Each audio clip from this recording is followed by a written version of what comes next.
नमस्कार दोस्तों, 7 मई की ताज़ा तहरीन खबरों में आपका स्वागत है। चलिए नजर डालते हैं आज की हेडलाइंस पर। बीएसएफ के 85 और जवान कोरोना पॉजिटिव। अब संक्रमित जवानों की संख्या 154 हुई, 2 स्वस्थ भी हुए। योगी सरकार ने देसी व विदेशी मदिरा के दाम 20 से 400 रुपए बढ़ाए। वित्त मंत्री ने कहा इससे 2350 करोड़ का राजस्व मिलेगा। मायावती ने कहा महिला अधिकारी के सम्मान को लेकर खट्टर सरकार चुप क्यों। महाराष्ट्र में फिटनेस सर्टिफिकेट के लिए क्लिनिकल और रजिस्ट्रेशन के लिए पुलिस स्टेशन से बाहर लाइन में लगे हजारों मजदूर। ठेके खुले तो महिलाएं भी लाइन में लगी नजर आई, खरीदी शराब की पेटियां। जयपुर में प्लाज्मा थेरेपी से 2 मरीज ठीक हुए। सोनिया गांधी ने पूछा मोदी सरकार लॉकडाउन बढ़ाने का आधार बताएं, 17 मई के बाद क्या होगा। सेना ने लिया शहादत का बदला, हिजबुल कमांडर नाइकू समेत 6 आतंकी ढेर। महाराष्ट्र में 34 जिले संक्रमण से प्रभावित, कोरोना से बिगड़े हालात पर उद्धव से बात करेगा केंद्र।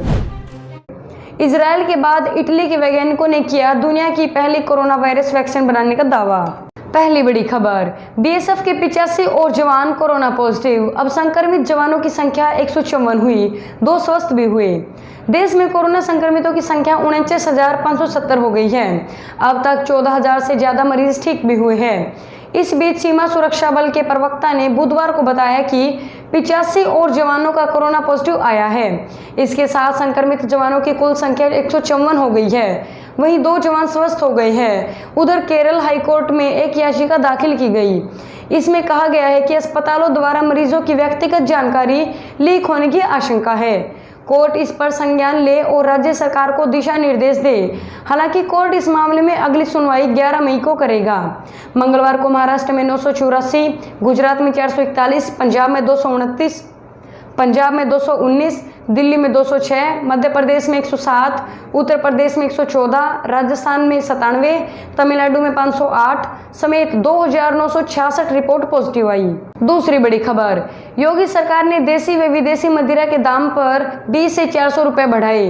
वित्त मंत्री ने कहा इससे 2350 करोड़ का राजस्व मिलेगा। उत्तर प्रदेश की योगी सरकार ने बुधवार को शराब के साथ पेट्रोल व डीजल के दामों में बढ़ोतरी की है। सरकार ने वैट बढ़ाते हुए पेट्रोल की कीमत में 2 रुपए प्रति लीटर व डीजल का दाम 1 रुपए प्रति लीटर बढ़ाया है। इसके अलावा देसी व विदेशी शराब के मूल्य में 20 से 400 रुपए की बढ़ोतरी की गई है। वित्त मंत्री सुरेश खन्ना ने कहा लॉकडाउन के बीच प्रदेश में शराब बंदी रही। नतीजा कानपुर में 3 लोगों ने सैनिटाइजर पी लिया जिससे उनकी मौत हो गई। इसी को देखते हुए आबकारी विभाग में भी वृद्धि की गई है। शराब पर बड़े दाम से 2350 करोड़ का राजस्व उत्तर प्रदेश सरकार को मिलेगा। तीसरी बड़ी खबर, मायावती ने कहा महिला अधिकारी के सम्मान को लेकर खट्टर सरकार चुप क्यों। उत्तर प्रदेश की पूर्व सीएम और बहुजन समाज पार्टी की राष्ट्रीय अध्यक्ष मायावती ने हरियाणा की महिला आईएएस अफसर रानी नागर मामले को लेकर खट्टर सरकार पर निशाना साधा है। मायावती ने कहा है कि आखिर एक महिला अफसर के सम्मान को लेकर राज्य सरकार चुप क्यों है। मायावती ने किया ट्वीट, हरियाणा कैडर की 2014 बैच की आईएएस रानी नागर ने 4 मई को चंडीगढ़ में कर्फ्यू होते ही अपने पद से इस्तीफा दे दिया था। इस्तीफे के पीछे कारण सरकारी ड्यूटी पर व्यक्तिगत सुरक्षा को बताया गया है। उन्होंने ईमेल से मुख्य सचिव हरियाणा को इस्तीफा भेजा था। इसकी प्रति राष्ट्रपति, प्रधानमंत्री, राज्यपाल, मुख्यमंत्री, संबंधित विभागों के प्रधान सचिव व निदेशकों को भेजी थी। रानी ने भारतीय प्रशासनिक सेवा के नियमों को हवाला देते हुए इस्तीफा स्वीकार करने का आग्रह किया है। पद से इस्तीफा देने के बाद रानी नागर सोमवार को ही बहन रीमा नागर के साथ अपने पैतृक नगर उत्तर प्रदेश के गाजियाबाद लौटी थी। इसकी जानकारी उन्होंने ट्वीट के जरिए दी। चौथी बड़ी खबर, महाराष्ट्र में फिटनेस सर्टिफिकेट के लिए क्लिनिकल और रजिस्ट्रेशन पुलिस स्टेशन के बाहर लाइन में लगे हजारों मजदूर। लॉकडाउन के बीच सरकार ने प्रवासी मजदूरों को वापस उनके राज्यों तक पहुंचाने की कवायद शुरू कर दी है। इसी कड़ी में सोमवार और मंगलवार से राज्य के अलग अलग शहरों में मजदूरों की भारी भीड़ प्राइवेट क्लिनिक के सामने फिटनेस सर्टिफिकेट लेने के लिए उमड़ी है। इसके अलावा भीड़ पुलिस स्टेशनों पर भी नजर आ रही है, क्योंकि फिटनेस सर्टिफिकेट लेने के बाद मजदूरों को पुलिस स्टेशन या जिला मुख्यालय पर रजिस्ट्रेशन करवाना होगा। इसके बाद ही वे ट्रेन या बस से अपने राज्य तक जा सकते हैं। मुंबई में करीब 7 लाख से अधिक लोग हैं जिन्हें दूसरे राज्यों में जाना है। एक बार सर्टिफिकेट जारी करने के बाद कितने दिन तक उसका इस्तेमाल किया जा सकता है, इस पर भी क्लियरिटी नहीं है। ठाणे बस स्टैंड पास और फिटनेस सर्टिफिकेट लेकर पहुंचे हजारों मजदूर। घर वापसी के लिए लगने वाले दस्तावेजों में हेल्थ सर्टिफिकेट अनिवार्य है। इसके लिए सरकारी निजी क्लिनिक के सामने प्रवासी मजदूरों की कतार लगी हुई है। कुछ लोग मौके का फायदा उठा 500 रुपए तक सर्टिफिकेट के लिए शुल्क दे रहे हैं। पांचवी बड़ी खबर, ठेके खुले तो महिलाएं भी लाइन में लगी नजर आई, खरीदी शराब की पेटियां। हरियाणा में बुधवार को 41 दिन के बाद शराब के ठेके खुले। जैसे ही ठेकों के शटर उठे, ग्राहकों की लाइन लग गई। हरियाणा में दिल्ली की तरह धक्का मुक्की नजर नहीं आई। यहाँ लोगों ने शराब की दुकानों के बाहर सोशल डिस्टेंसिंग का पूरा पालन किया। शराब खरीदने में महिलाएं भी पीछे नहीं हटी। गुड़गांव में उन्होंने भी लाइन लगाकर शराब खरीदी। छठी बड़ी खबर, जयपुर में प्लाज्मा थेरेपी से 2 मरीज ठीक हुए। मुख्यमंत्री गहलोत ने कहा, हमें 10,000 करोड़ का नुकसान, बिना प्रोत्साहन पैकेज के राज्य कैसे चलेगा। जयपुर के सवाई माधो सिंह अस्पताल में 2 कोरोना मरीजों पर प्लाज्मा थेरेपी का ट्रायल किया गया था। इसमें 100% सफलता मिली है। दोनों ही मरीज अब स्वस्थ हो गए हैं। इधर कांग्रेस की अंतरिम अध्यक्ष सोनिया गांधी के साथ वीडियो कॉन्फ्रेंसिंग में मुख्यमंत्री अशोक गहलोत ने कहा है कि हमें 10,000 करोड़ से ज्यादा के राजस्व का नुकसान हुआ है। ऐसे में केंद्र अगर प्रोत्साहन पैकेज नहीं देगा तो राज्य और देश कैसे चलेंगे। राजस्थान में लॉकडाउन फेज 3 के तीसरे दिन 82 कोरोना पॉजिटिव केस सामने आई। इनमें जोधपुर में 32, जयपुर में 27, पाली में 7, अजमेर में 4, जालोर में 3, धौलपुर और डंगपुर में 2-2, सवाई माधोपुर, सीकर, भरतपुर, अलवर और चित्तौड़गढ़ में 1-1 संक्रमित मिला। संक्रमितों का आंकड़ा 3,240 पहुंच गया है, जबकि सवाई माधोपुर, जोधपुर और जयपुर में 1-1 व्यक्ति की मौत हो गई है। प्रदेश में कोरोना से मरने वालों की कुल संख्या 92 हो गई है। 7वीं बड़ी खबर, सोनिया गांधी ने पूछा, मोदी सरकार लॉकडाउन बढ़ाने के आधार बताएं, 17 मई के बाद क्या होगा। कांग्रेस अध्यक्ष सोनिया गांधी ने बुधवार को पार्टी के नेताओं और कांग्रेस शासित राज्यों के मुख्यमंत्रियों के साथ वीडियो कॉन्फ्रेंसिंग के जरिए बैठक की। मीटिंग में कोरोना संकट और लॉकडाउन के बाद की स्ट्रेटजी पर चर्चा हुई। सोनिया ने सवाल किया कि केंद्र सरकार किस आधार पर तय कर रही है कि लॉकडाउन कितने दिन रहना चाहिए। सोनिया ने पूछा कि 17 मई को लॉकडाउन का तीसरा फेज खत्म हो जाएगा, लेकिन इसके बाद क्या होगा। बैठक में मौजूद पार्टी नेता राहुल गांधी ने कहा कि कोरोना के खिलाफ स्ट्रेटजी में बुजुर्गों, डायबिटीज वालों और दिल के मरीजों की सुरक्षा का खास ध्यान रखने की जरूरत है।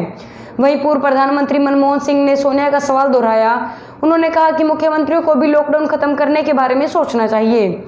इस बारे में उन्हें केंद्र सरकार से भी पूछना चाहिए कि देश को लॉकडाउन से निकालने की क्या स्ट्रेटजी है। चर्चा के दौरान पंजाब के मुख्यमंत्री अमरिंदर सिंह ने कहा है कि उन्होंने अपने सत्र पर लॉकडाउन से निकलने और अर्थव्यवस्था को बढ़ाने की स्ट्रेटजी बनाई है, लेकिन चिंता इस बात की है कि दिल्ली में बैठे लोग हकीकत जाने बिना कोरोना के जोन तय कर रहे हैं। 8वीं बड़ी खबर, सेना ने लिया शहादत का बदला, हिजबुल कमांडर नाइकू समेत 6 आतंकी ढेर। कश्मीर घाटी में आतंकवाद के खिलाफ बुधवार को सुरक्षा बलों की बड़ी कामयाबी मिली है। सुरक्षा बलों ने बुधवार को अवंतीपोरा में 2 अलग अलग जगहों पर हुई आतंकी मुठभेड़ में हिजबुल के टॉप कमांडर रियाज नाइकू समेत 6 आतंकियों को ढेर कर गिराया है। रियाज नाइकू पर 12 लाख रुपए का इनाम था। 8 साल से सुरक्षा एजेंसियों रियाज नाइकू को तलाश रही थी। इसके साथ ही सुरक्षा बलों ने पिछले 3 दिनों में आतंकी मुठभेड़ में शहीद होने वाले कर्नल व मेजर सहित विभिन्न सुरक्षा बलों के 8 जवानों की शहादत का भी बदला ले लिया है। उधर घाटी में लगातार बढ़ रही आतंकी घटनाओं को देखते हुए फिलहाल मोबाइल इंटरनेट सेवा भी बंद कर दी गई है और पूरी घाटी में सुरक्षा व्यवस्था का भी कड़ा कर दिया है। सुरक्षा कर्मियों की तैनाती को भी बढ़ा दिया है। 9वीं बड़ी खबर, महाराष्ट्र में 34 जिले संक्रमण से प्रभावित, कोरोना से बिगड़े हालात पर उद्धव से बात करेगा केंद्र। महाराष्ट्र में कोरोना से हालात तेजी से बिगड़ते जा रहे हैं। राज्य में 36 में से 34 जिले कोरोना संक्रमण से प्रभावित हैं। केंद्रीय स्वास्थ्य मंत्री हर्षवर्धन ने बुधवार को बताया है कि वे महाराष्ट्र कोरोना संक्रमण से बिगड़ते हालात को लेकर मुख्यमंत्री उद्धव ठाकरे से बातचीत करेंगे। उन्होंने कहा है कि मैं मुख्यमंत्री के साथ बैठक करूंगा ताकि राज्य में वायरस के प्रसार को रोकने के लिए उठाए जाने वाले कदमों पर चर्चा हो सके। केंद्रीय मंत्री हर्षवर्धन ने कहा है कि मुंबई, पुणे, ठाणे, नागपुर, नासिक, औरंगाबाद, सोलापुर समेत 34 जिलों में संक्रमण की स्थिति चिंताजनक है। केंद्र सरकार की कोशिश है कि महाराष्ट्र के जिलों में नए मामलों पर लगाम लगाई जा सके। 10वीं बड़ी खबर, इजराइल के बाद इटली के वैज्ञानिकों ने किया दुनिया की पहली कोरोना वायरस वैक्सीन बनाने का दावा। इजराइल के बाद इटली के वैज्ञानिकों ने कोरोना वायरस का वैक्सीन बनाए जाने की बात कही है। समाचार एजेंसी IANS ने एक रिपोर्ट का हवाला देते हुए बताया है कि इटली के शोधकर्ताओं ने दावा किया है कि उन्होंने कोरोना वायरस का वैक्सीन विकसित करने में सफलता हासिल कर ली है। अरब न्यूज़ ने बताया है कि दवा विकसित करने वाली फर्म ताकिस के सीईओ लुइगी ओरिसिचियो का कहना है कि उनकी कोरोना वायरस वैक्सीन ने पहली बार मानव कोशिकाओं में वायरस को बेअसर कर दिया है। यह इटली में बने टीके के परीक्षण का सबसे उन्नत चरण है। दोस्तों, इस वीडियो को लेकर आपके क्या विचार है, कमेंट करके बताएं। वीडियो को लाइक और शेयर करें और चैनल को जरूर सब्सक्राइब कर लें। धन्यवाद।